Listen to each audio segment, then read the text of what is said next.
Welcome back. In the last lecture, we talked about how we can perform interpolation using smooth particle hydrodynamics method. This is nothing but in general called kernel based interpolation. In today's lecture, we'll see that how we can find a gradient of this approximated field.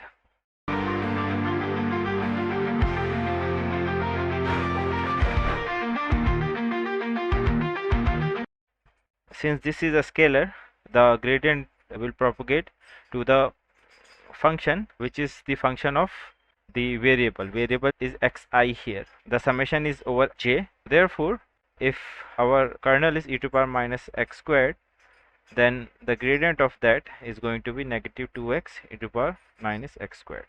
In this manner, we can find the gradient. These are the original values of the function. From the field values at certain points, we can find the gradient of this particular field using the gradient of the kernel. In a similar manner, we can find the second derivative, but this particular technique is not used in numerical methods. But mathematically, this is also correct. If we are interested in the double derivative or the Laplacian, we can just take the Laplacian of the kernel and we'll get the Laplacian of the field. Now we'll see in the code that we have written in our last lecture. Here, if you remember that we have used this particular kernel. Now I'm going to write the derivative of this particular kernel. I'll write kernel grad. It will take all these input same as before. Let's do it here to understand it. Our function is e to power minus q squared. This will give us, if we are interested in the derivative of this with respect to x, then we will get negative 2q e to power negative q square dq dx, right? And q is nothing but x minus y over h. Therefore, we'll get 1 over h will get outside 1 over h, and here for this we'll get negative. Since this q should be the absolute value, therefore we'll get this x minus y over x minus y, this mod of this, as another factor along with this 1 over h. Therefore we'll get 1h already there, 1h after taking the derivative out, we'll get 1 there, and negative 2 because from this factor, negative 2 here, 1h here, 1 over h already there. This should be h squared, not h cube. We can debug this while doing the interpolation as well. Let me write here the function approximation gradient, which will be same as before, but instead of the kernel, we'll call the kernel gradient that we have just written here. So our y points will remain same, but here our plot will be the derivative, which is, let me write here the gradient and the function here. This won't be here, and here we'll get the derivative of this will be this, which is suggested by autopilot. Let's see if this is correct, and I think everything else is set. These are the root points, these are the values at those points. Then this is the new points. On this we approximate the gradient. We need not to compare this. The interpolated function, let me write this function, and this is the actual derivative. Now let's plot. This is what we have found. Clearly the interpolated one and the function, they match, and these are the data points. Why we are getting the data points? Still this should not be here, so we did not save it. Again, let me run. You can see this is the interpolation function and this is the derivative.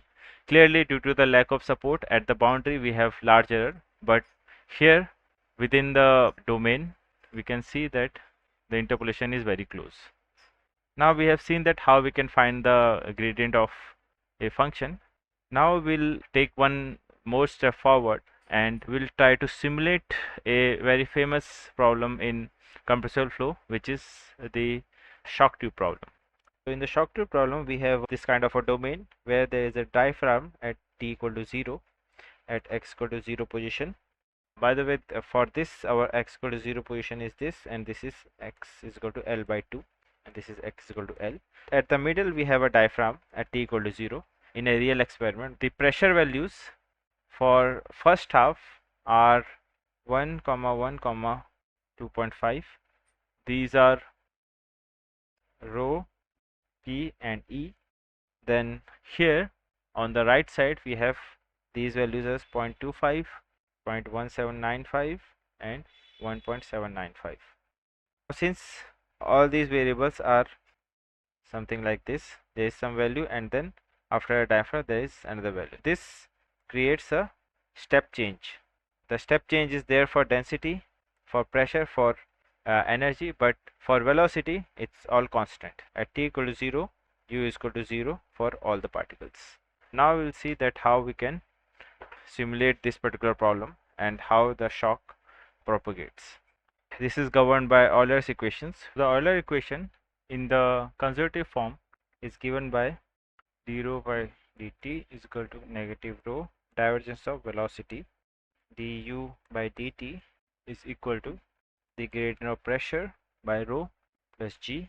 There is no viscosity because this is in the conservative form, and dE by dt, the energy equation is P by rho divergence of velocity. And the equation state that we are going to use is P is equal to gamma minus 1 rho times E. And also in SPH this equation is not used directly. Instead we used a summation density formulation. In the summation density formulation we compute the density of the particles, and that density is replaced by the density of the fluid. This is essentially rho is equal to summation of mass times the kernel values. We'll see how we can do this, and then we'll write these equations in the SPH formulation. As I explained, that the gradient is just this term multiplied by this, but in order to improve the conservation, this particular form is used, where this symmetrization makes sure that the forces on particle I to j is equal to particle j to I, equal and opposite.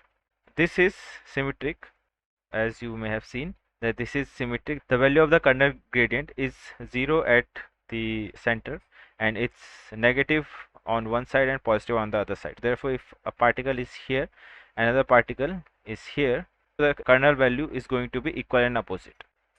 Therefore, this will be equal and opposite. This will make sure that particular coefficient is going to be same. For this it's going to be a sum of these two, for this it's going to be a sum of these two, and this particular Vj in the simulation we make sure that this is same for all the particles. This we have set to dx for now, but there are other ways to make sure that this does not affect the conservation. The time integrator, we are going to use a Runge-Kutta second order time integrator, and we make sure that our time step is set such that the delta t is less than or equal to this. This is the CFL criteria. This coefficient is around 0.2 or 0.3, usually less than 0.5, and this is the h value, and this is the maximum of for all the particles, what is the velocity and what is the artificial speed of sound. For compressible flows we take the actual speed of sound, which is 350 meter per second. We consider this only, and we'll use the real gas equation as well to connect the pressure to the density and energy. We'll see that how we can do that in our code. So let me create another file here, short shock tube. We are going to simulate this. Import numpy as np. First I'll write all the properties that we are going to have in our simulation. Our time step is going to be this, then our length is going to be this 1.2, then total time for which we are going to simulate is going to be this, and the number of particles are going to be say 400, and then our dx is going to be 0.6 divided by 80. So 80 are the number of particles on one side, and on the other side we are going to have more number of particles depending on the density. we will see that. Then our x0 is the position of the diaphragm. I will explain that what is going on as well. H is this, and our gamma is 1.4.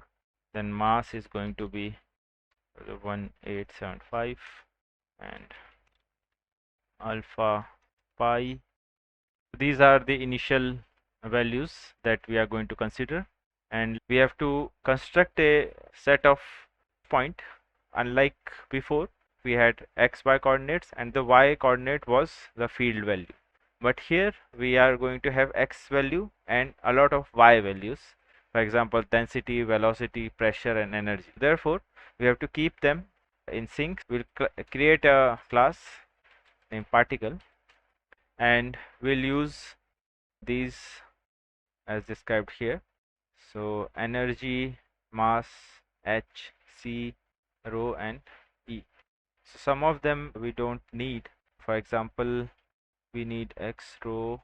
H is constant, m is also constant. Even though our density is going to change, but we are going to use the same h, that means our kernel width is going to remain the same. Then e is something that is going to be updated later on as well, and this c value is also not required because this c value only affects the time step, but we have already set the time step so that we don't come across the problem from the instability to the time step. We are not going to get into that. This also we don't need. Then these are all the accelerations that are going to be there for the particles, and these are essentially arrays that we can initialize as zeros like x. Now let's define the kernel. Kernels we can copy from here. So these are our kernels.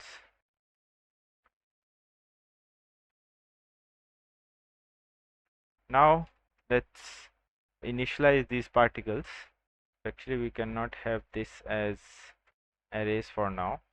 This is 0.0, and now let's create our system. For I in range, our total number of particles are 400, and the first half has 320 particles, and for this x is equal to I times dx by 4 minus x0 plus dx by 4. This is how we are initializing x, and then for the system we are appending these values.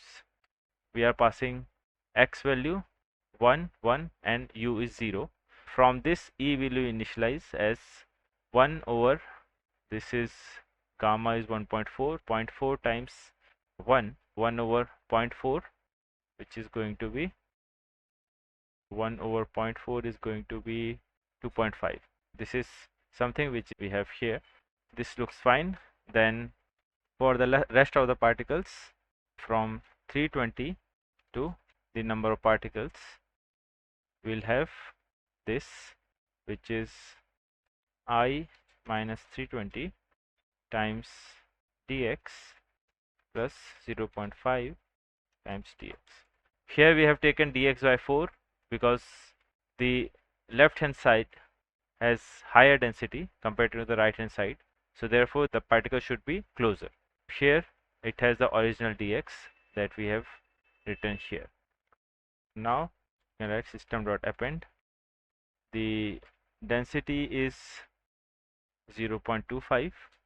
We need density which is 0.25, and pressure value is 0.175 and velocity is 0. From this it will calculate the energy, which should be 1.795. Now we'll write a function which is, say, compute density of the system. There is no need to initialize the density, just we can directly write for j in range the number of particles. Then for the system we first initialize that density with 0, and then we just have to do kernel times this, just the mass, and mass is constant for all the particles. From this we'll get the density. Our kernel is 1D. Yes, this looks fine. And then from this we can compute acceleration. First we'll compute pressure. Our pressure is for j in, for I in range, for all the particles. We'll first compute the pressure, which is equal to this, and then we initialize all the accelerations, and then we can compute for j in range. This is how we are going to compute. This is not required, because when this is equal to I equal to j, then also this works, because our kernel is 0. This value is going to be 0, but our h is not going to be 0, so there is nothing which is dividing the thing with 0. So even though this is not going to affect, we can just include it so that we can avoid the conditional statement. Now here the discretization is something like this. We take the divergence of velocity by uj minus uy and times the kernel gradient, and for the pressure gradient we do pi rho y squared plus pj rho j squared times the kernel gradient. And since this is a 1D simulation, so therefore the divergence and gradient has no difference. Now we can add this to our system. Once we have computed this for each and every particle, we can define a time integration for the system. Here for all the particles we are just going to add the position, add to the position and update the velocity and energy. In this way we can simulate this particular problem. Let's now try to simulate this while t is less than total time. We'll first compute the density, then compute acceleration, then time integration, then we increase the time, and then with this we'll also plot. Here we'll first clean the axis 0 clean, axis 1 clean, and axis 2 will clean, and then we'll plot. Axis 0 we'll just plot. Let me first take the values out. X values equal to, then the rho values, the u values, and then the p values, the e values, right? We will just try these 3 for now, and then we can plot x volts. This is density, and then velocity, and then the energy, right? And then we can also activate the grids for all the axes. We'll put the legend, we'll set the limit, as well as we'll put the grid, and then we need to pause it for a second so that it will run. Now let's run this using, I think we don't need that because we are writing here. Okay, so now let's run. We have not defined t is equal to 0. Clearly something is wrong. Let's see. By the way, this is not the state of the art method to simulate the shock tube problem, because here we are not considering any kind of artificial viscosity, and all the numerical methods usually are not able to capture the shock front, and that causes the problem as well. Maybe there was some problem with the density. We have the divergence of velocity as well, and the p by rho square term here. This looks fine. Let's consider this. Our del p is this. Let's consider this here as well as here. We use this, we should have a 0.5 here because we took this twice, therefore we have to take half of this, and this is uj minus ui. We need not to have a negative sign. Here we did not consider the negative sign. There should be a negative here. This looks little better. Clearly the shock tube problem will not work well because We have not considered the artificial viscosity. Due to that reason, it cannot capture this high gradient, and we have disturbances that comes from the shock front. From here, it's unable to resolve this part, which is causing all the problems. Let me try this artificial viscosity as well. I have this from another code. I'm using that only. I have artificial viscosity true, and here I have del B. Let me add a del B here, which is ui minus uj. If I'm using that here, then I have to use a negative sign. V here and a negative sign here. So let's del V here with a negative sign. Del V and a negative sign. Because now it's ui minus uj. Now this R is this, and we need some extra parameters, which is alpha pi, which is 1, alpha beta pi, which is 2, and phi is 0.1 times h. This also will set to 1 for now and see how it can help. This is our pi is the system, and pj is the system j. Now we have everything. Now this del p should be negative m times pi j times the kernel gradient.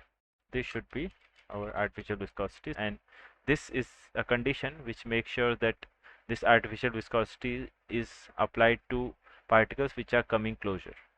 The direction of the velocity and the vector along that, this should be greater than 0. Then only this will be applied. Now let's run this and see. Much better now.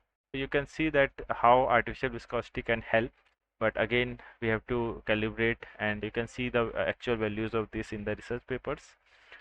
Clearly this particular problem can be solved using SPH, and we are going to stop here, and in the next lecture we'll discuss that how we can use the PySPH library, which is an open source software, to write this particular program conveniently, and that particular framework also makes sure that you don't have to worry about nearest neighbor search, and you can easily change kernels, you can easily switch equations and various other things. See you in the next lecture. If you like the content of our channel, then please like, share and subscribe.